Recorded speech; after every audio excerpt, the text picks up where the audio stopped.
Арбагылы урматтуу менин каналымда көрүүчүлөрүм, дайыма мыкты ден соолукта болуңуздар. Мен сиздерди каналымда көргөнгө абдан кубанычтамын. Бүгүнкү темабыз ошол бир жаңылык келип атат. Бул жаңылыкка бир 5-6 күндөй болуп калып жатат.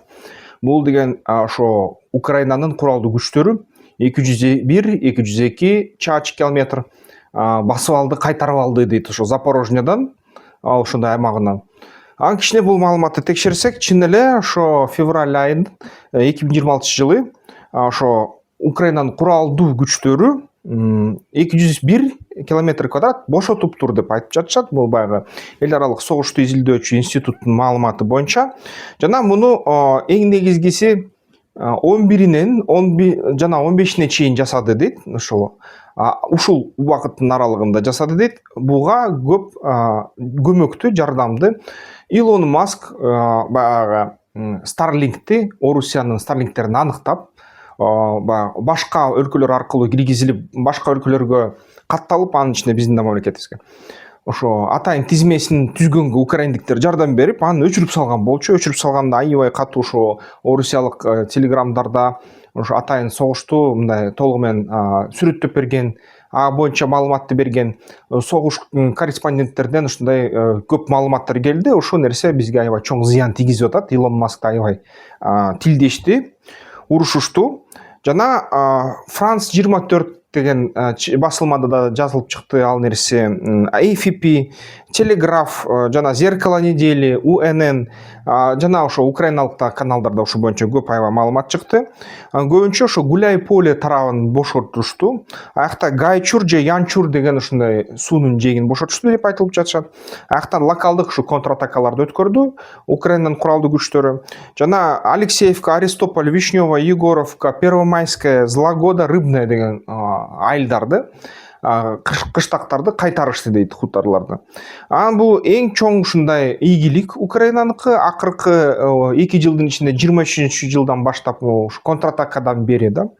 Албетте дал ошондой 200 километрде, мисалы 198 километрде Орусиянын ашкерлери бүт ушул 25 жылдын декабрь айында басып алган болчу. Дал ошондой, мисалы 1 айлык Орусия басып алган жерди ошо 2-3 күндө Украина кайтарып алды да.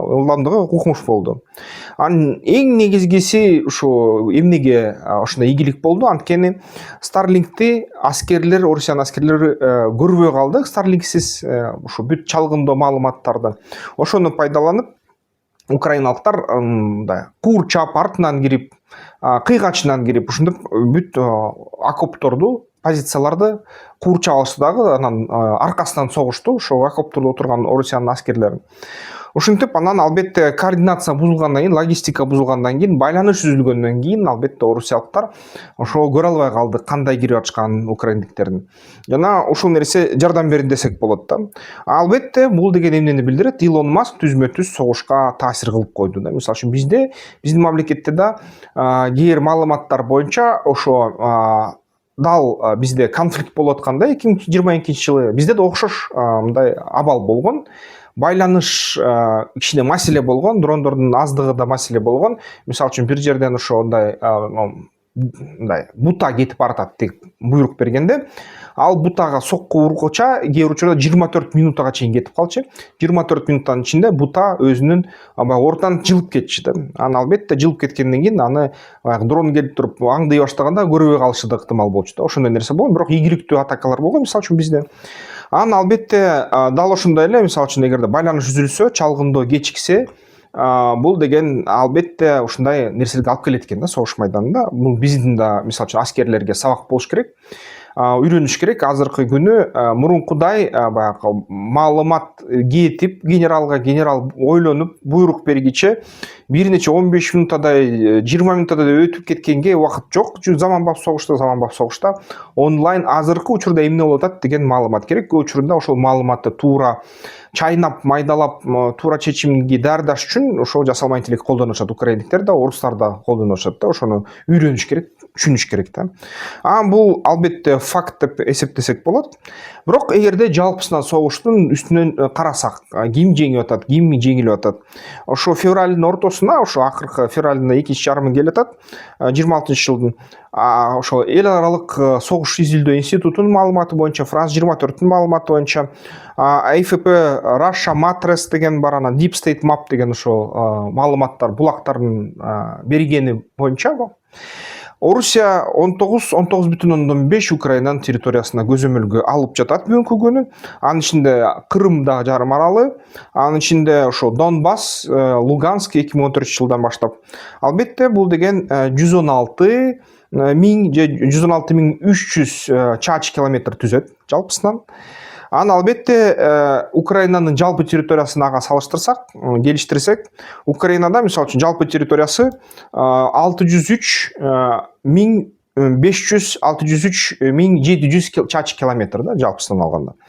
Анан ошо Орусия киргенден баштап, негизи Орусия 75 миң чарчы километр басып алган, 80 миң километрге чейин.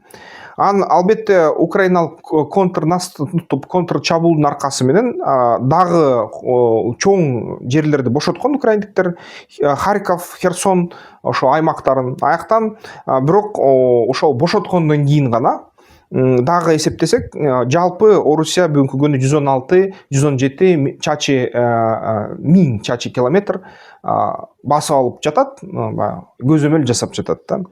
Албетте карасак, 22 жылдан баштап Украина бир гана 45-50% бошотту басып алынган аймактардан, Киев областы менен кошо. Албетте эгерде 22 жылдын жазында канча Россия басып алган деп эсептесек, аякта 27% басып алган болчу. Анын ичинде 163 миң чарчы километр. Украина болсо ошо көбүнчө 50 миң километрдей, 60 миң километрдей кайтарды десек болот, ошо 22 жылдан бери. Жана 200 километрди ошо акыркы бир жумада да, акыркы 1-2 жуманын ичинде. Ошондой карасак, 23-25 жылы албетте ситуация, ошол жалпы абал кандайдыр бир нукка түшкөн болчу. Орусия жай 25 жылы 4700-5 миң километр чарчы жылды, ошо жалпы 2025 жылдын ичиндеги кыймылдарды карасак. 24 жыл андан аз кыймылдаган, жылган алган. Албетте бул деген андан канча негизи территорияны бошотту деп эсептесек, 25 жыл менен салыштырмалуу Украина 5% бошотту. Жалпы мисалы үчүн ошо 201 километр канча бошоткон территориядан түзөт деп эсептесек, бул деген жалпы ошо басып алынган территориядан 0,17% бошотту, бүт оккупацияланган территориядан. Ошондуктан бул деген ошо жалпысынан эсептегенде Орусия декабрда канча Украинанын жерин басып алса, ошончо ошо февралда, декабрь 25 жылы. Ошондо февралда 26 жылы Украина кайра бошотту десек болот да. Ошо декабрдык алдыга жылууларын жокко чыгарды десек болот. Жалпысынан эгерде карасак, Орусия баары бир алдыга жылып атат. Миңдеп километр жыл сайын алып атат. 5 миңдеп, 7 миңдеп. Украина аз бошотуп атат, ушундай жыйынтык чыгарсак болот. Албетте бүгүнкү күнү жалпы ситуацияны карасак, Украина баары бир утулууда, анткени толугу менен сырткы жардамдан көз каранды. Азырынча Фламинганы жасай башташты, ошо көбүнчө Магура деген, Сибейби деген деңиз дрондорун, Маричканы жасай башташты. Сырткары ошо Бобер сыяктуу дрондорду жасай башташты, Deep Strike дегендерди жасай башташты, Бабьягаларга FPV дрондорду миллиондоп жасай баштады Украина. Ошонун жардамы менен эле азыр кармалып жатат Украиналар Орусиянын алдыга жылышын. Бирок Орусия баары бир тымызын метрлеп күнүгө алдыга жылып жатат. Бүт жерден ошо кысымдарды өткөрүп атат, жана ресурстары ийин эркин. Эмгичекте эгерде Орусиянын ФНБси түгөнсө, жалпы бюджеттен дагы ресурстарды алып 6-7 жылга чейин согушту уланта алат.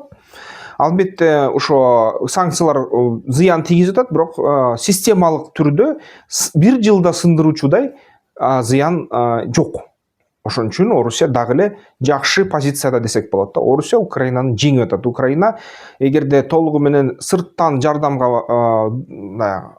колу жетпей калса, же болбосо жардам берилбей калса сырттан, анда Украинанын иши чатак болот, начар болот. Ошону дагы дыкаттык менен түшүнүш керек да, ошо жалпы аналитика кылганда.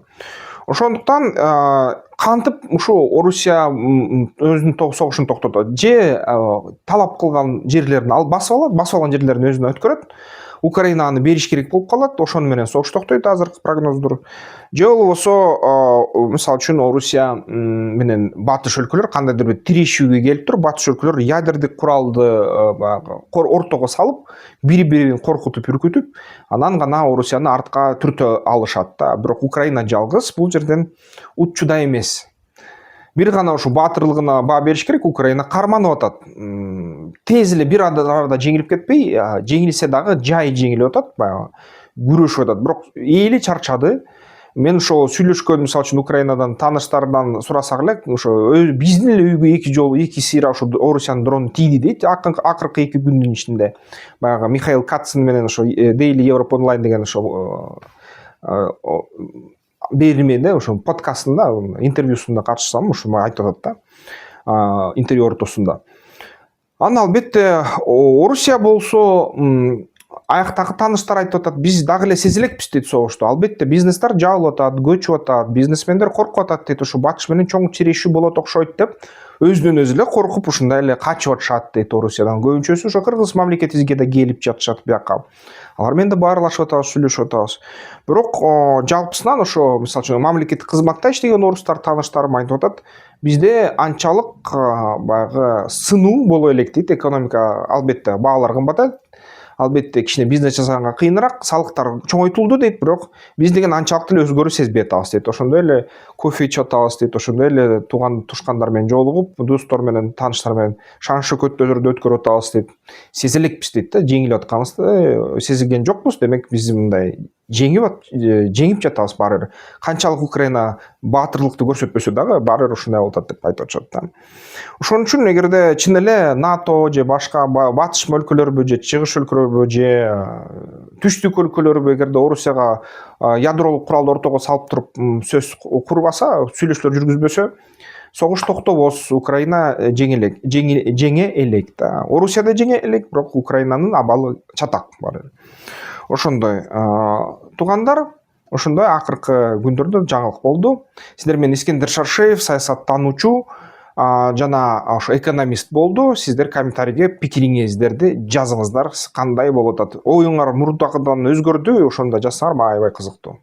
Эмки жолдордон көрүшкөнчө.